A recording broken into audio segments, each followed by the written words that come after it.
Hello friends, short analysis of value stock series में आपका स्वागत है, जहां हम एक पर्टिकुलर स्टॉक का फंडामेंटल और टेक्निकल व्यू अंडरस्टैंड करते हैं और जानते हैं कि क्या ये स्टॉक में पोटेंशियल है इन्वेस्टर्स की वेल्थ को मल्टीप्लाई करने का। हमने और भी ऐसे स्टॉक्स के फंडामेंटल एनालिसिस किए हैं जिसके लिंक्स आपको ऊपर कार्ड में और नीचे डिस्क्रिप्शन में मिल जाएंगे। हमने बहुत सारे स्टॉक्स के पोजीशनल और शॉर्ट टर्म चार्ट एनालिसिस हमारे टेलीग्राम चैनल्स पे भी पोस्ट किए हैं, लिंक्स आपको डिस्क्रिप्शन में मिल जाएंगे। आज हम डिस्कस करेंगे इंडिया की fourth largest Indian IT company Wipro के बारे में। रिसेंटली ये कंपनी के शेयर ने ऑल टाइम हाई क्रॉस किया है। हाल ही में विप्रो ने एक एक्विजिशन भी किया है। उसके क्या फायदे क्या रिस्क हो सकते हैं ये भी हम आगे डिस्कस करेंगे। स्टार्ट करते हैं बिजनेस मॉडल से। हम सभी जानते रहेंगे कि विप्रो एक आईटी सर्विस प्रोवाइडर है, लेकिन क्या आप ये जानते हो विप्रो ने 1945 में as a manufacturer of vegetable ghee that is vanaspati start किया था। 1980 में उन्होंने अपना एक हार्डवेयर मैन्युफैक्चरिंग भी स्टार्ट किया था। विप्रो के कुछ एफएमसीजी प्रोडक्ट्स भी रह चुके हैं जो आप स्क्रीन पे देख सकते हो। 2003 में विप्रो ने अपने हार्डवेयर सेगमेंट बंद किया और कंप्लीटली आईटी सर्विस में फोकस लगाया और आज कंपनी इंडिया की fourth largest global IT service provider है। विप्रो एक ऐसी कंपनी है जिसको फर्स्ट पीसीएमएम लेवल 5 का सर्टिफिकेट भी मिला है।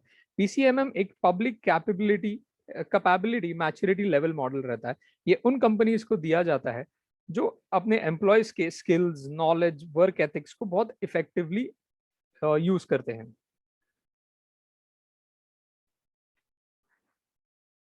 विप्रो 3 सेगमेंट्स में ऑपरेट करता है: आईटी सर्विस, आईटी प्रोडक्ट्स और ISRE that is India state run enterprise. 97% revenues Wipro को आईटी सर्विस सेगमेंट से आते हैं, जैसे customer centric design, IT consulting, custom application design and maintenance, system integration, cloud service, hardware and software design, research and development. IT products Wipro as a complementary provide करता है with their IT services like platform storage, networking solution, security and software products. IT services Wipro government of India को भी provide करता है in small proportion, जो आईएसआरई segment में आते हैं। जोग्राफिकल रेवेन्यू ब्रेकअप की बात करें तो मैक्सिमम रेवेन्यू अमेरिका से आता है।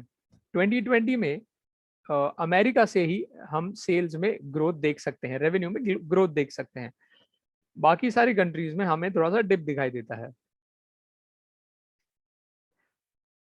अगर हम फाइनेंशियल्स देखें तो विप्रो के लास्ट 5 इयर्स में 2.24% के सीएजीआर से रेवेन्यू ग्रो हुए हैं। एबिटा 5.46% के सीएजीआर से ग्रो हुआ है और पैट 4.92% के सीएजीआर से ग्रो हुआ है। ऑपरेटिंग मार्जिन लगभग सेम ही है। 21 में हाल ही में इनके मार्जिन में हम ग्रोथ देख सकते हैं। ये एक लार्ज कैप कंपनी है। ऐसे कंपनी इसके फिगर्स में ज्यादा ग्रोथ नहीं दिखाई देती, एज उनके सर्विसेज जो होते हैं वो पहले से एक्सप्लॉइट हुए होते हैं। एक्विजिशंस ही करनी पड़ती है ऐसे लार्ज कैप कंपनीज को। आप स्क्रीन पे देख सकते हैं टीसीएस और इन्फोसिस के फिगर्स। जैसे आप देख सकते हैं टीसीएस के रेवेन्यूज और एबिटा परसेंटेज वगैरह सब 4 to 6% के रेंज में है। इन्फोसिस भी 6 to 7% के रेंज में है।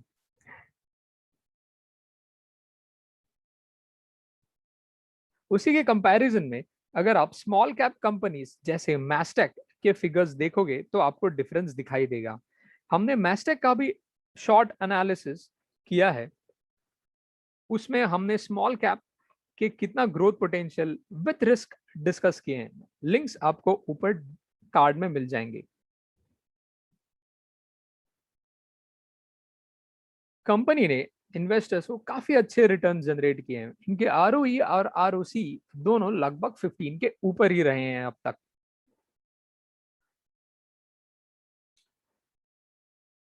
विप्रो ने लास्ट 10 क्वार्टर्स के कंपैरिजन में अब तक के बेस्ट रिजल्ट्स पोस्ट किए हैं। जैसे कि आप देख सकते हो सेल्स, एबिटा, पैट सबके मार्जिन ऊपर हैं। आईटी सर्विसेज के रेवेन्यू में भी हम 3.9% का ग्रोथ देख सकते हैं with stable margins.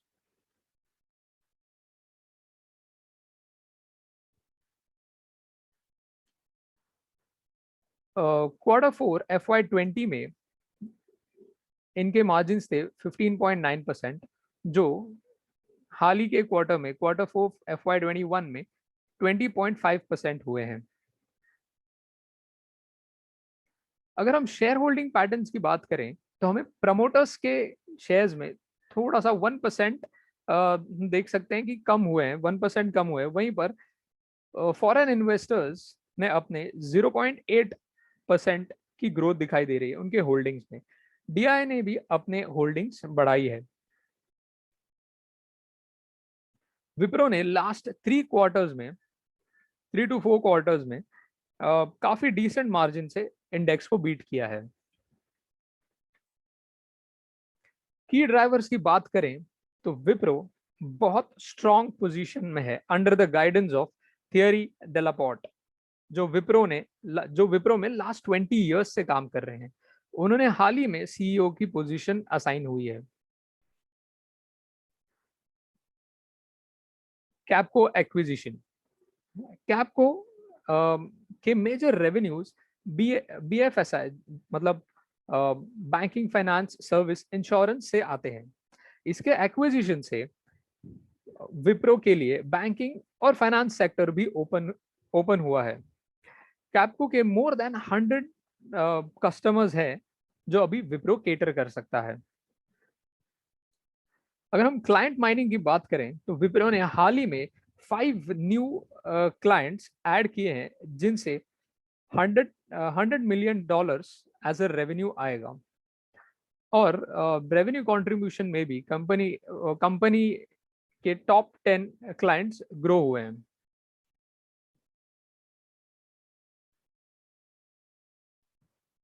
Capco with new clients अपने रिस्क भी साथ लेके आया है।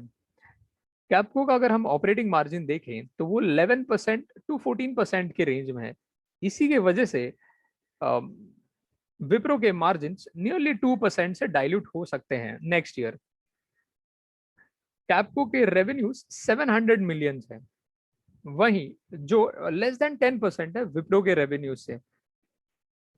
और लास्ट जैसे कि आप देख सकते हो लास्ट 3 to 4 ईयर से इनके जो रेवेन्यूज है कैपको के वो बहुत स्टेगनेंट है। विप्रो के ऑपरेटिंग मार्जिन काफी टाइम से सेम है due to intense competition in IT sector. Wipro के 60% रेवेन्यूज अमेरिका से आते हैं, जिससे कंपनी की काफी ज्यादा डिपेंडेंसी हमें एक कंट्री पे और लिमिटेड क्लाइंट्स पे दिखाई देती है। और इसी के वजह से कंपनी को फॉरेन करेंसी फ्लक्चुएशंस भी फेस करने पड़ते हैं। अभी हम चार्ट्स के बारे में डिस्कस करेंगे। जैसे कि हम चार्ट्स पे देख सकते हैं, कंपनी ने विप्रो ने 20 इयर्स के बाद अपना ऑल टाइम हाई ब्रेक किया है विथ हाई वॉल्यूम्स। रेजिस्टेंस पे भी एक सेकेंड, हाँ, रेजिस्टेंस पे भी काफी अच्छा सपोर्ट लेके कंपनी का शेयर प्राइस यहाँ कंपनी के शेयर प्राइस में बाउंस दिखाई दे रहा है।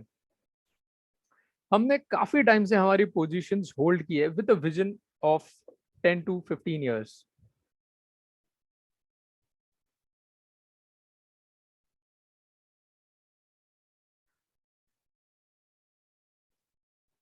Being into IT sector, company के पास काफी पोटेंशियल है with new opportunities and new business segment. Results काफी अच्छे मोमेंटम में दिख रहे हैं। फंडामेंटल वैल्यूएशंस मॉडल से जो हम यूज करते हैं जैसे DCF, EV EBITDA, P valuations, according to them new entry के लिए अराउंड 450 to 470 का रेंज सही रहेगा, डिसेंट रहेगा विद मार्जिन ऑफ सेफ्टी। कुछ पैरामीटर्स पे हमें ध्यान रखना होगा, जैसे जो न्यू सीईओ है वो कंपनी को किस तरह से लीड करते हैं, एक्विजिशंस का क्या इफेक्ट होता है, वो भी हमें ट्रैक करना होगा नियर क्वार्टर्स में। फ्रेंड्स, मैं आशा करता हूँ आपको ये हमारा एनालिसिस पसंद आया होगा, इंफॉर्मेटिव लगा होगा। ऐसी शॉर्ट एनालिसिस के लिए हमारे चैनल को सब्सक्राइब करें और टेलीग्राम चैनल को ज्वाइन करें।